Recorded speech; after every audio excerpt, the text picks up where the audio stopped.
Perspektif pemikiran yang sangat menarik untuk saya, dan saya ngerasanya kalau tidak saya bagikan kepada teman-teman, mudah-mudahan ini akan menjadi insight bagi teman-teman juga.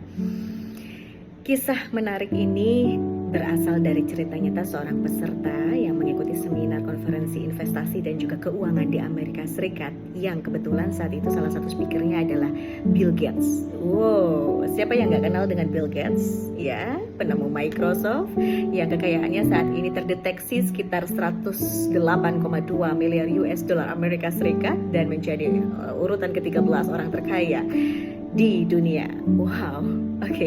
Singkat cerita, kemudian si peserta ini melontarkan sebuah pertanyaan kepada Bill Gates dalam sesi Q&A. Pertanyaannya seperti ini. Pak Bill Gates, apakah Pak Bill Gates merasa cemas apabila suatu hari putri Anda memutuskan menikahi pria yang tidak kaya? Bagaimana menurut Anda? Sontak pertanyaan sederhana itu membuat riuh seisi ruangan saat itu dan membuat Pak Bill Gates tertawa terbahak-bahak. Kemudian apa yang menjadi jawaban Pak Bill Gates? Pak Bill Gates kemudian menjawab seperti ini.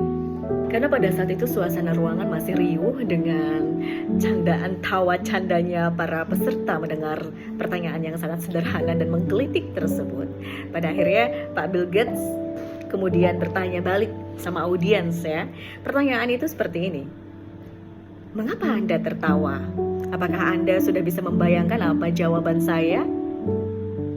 Itu pertanyaan saya yang pertama, kata Bill Gates. Pertanyaan saya yang kedua adalah, apakah Anda sudah memahami hakikat kekayaan yang sesungguhnya? Dan apa bedanya orang kaya dengan orang tidak kaya? Kemudian audiens sontak diam dan merenungkan apa yang menjadi pertanyaan Bill Gates kepada mereka. Dan nampaknya mereka masih bingung. Sehingga Pak Bill Gates akhirnya memberikan sebuah analogi mengenai hakikat kaya dan tidak kaya. Kemudian Bill Gates ini memberikan analogi dari sebuah cerita anak muda saat itu yang diberikan tugas untuk mengantarkan uang senilai 1 juta dolar Amerika Serikat kepada manajer bank tanpa pengawasan. Namanya tanpa pengawasan, sudah pastinya anak muda itu punya banyak kesempatan untuk mengambil kabur uang tersebut. Tetapi ia tidak melakukannya. Ia memastikan uang tersebut sampai kepada manajer bank tersebut dengan selamat. Orang-orang di sekitarnya memakinya bodoh, memakinya idiot karena tidak bisa memanfaatkan situasi untuk membawa kabur uang tersebut. Tapi nyatanya anak muda itu bukan bodoh. Anak muda itu tidak juga idiot. Anak muda itu hanyalah orang kaya yang tidak punya uang. Singkat cerita, 1 tahun kemudian bank tersebut menawarinya pekerjaan karena kejujurannya menjadi seorang resepsionis bank. 3 tahun kemudian, ia naik jabatan menjadi manajer pelanggan di bank tersebut.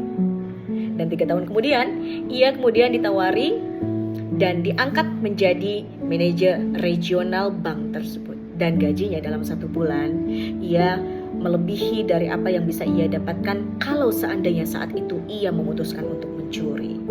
Wow. Iya, di sini akhirnya Bill Gates hanya ingin meyakinkan kepada audiensnya, hanya ingin menyampaikan kepada audiensnya bahwa kekayaan bukan berarti harus memiliki rekening yang gemuk, harus memiliki banyak rumah mewah, harus memiliki banyak mobil-mobil mewah di garasinya. Tidak. Tetapi kekayaan yang sesungguhnya adalah kemampuan untuk menciptakan kekayaan itu sendiri.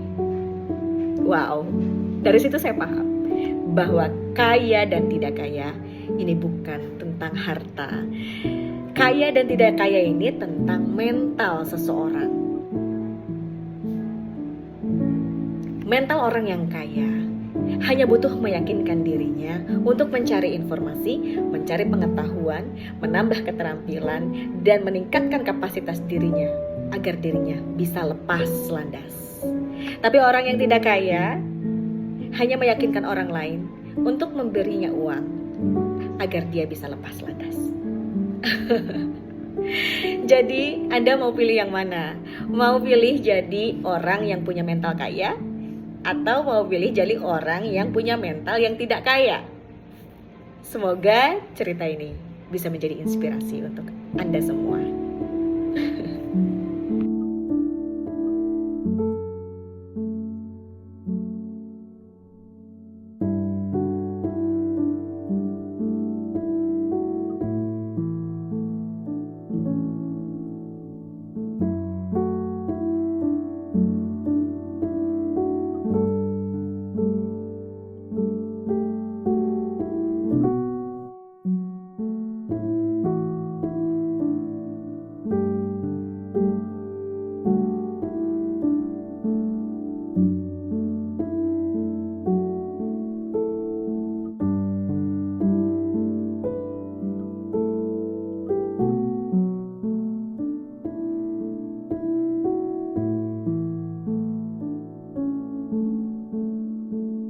you.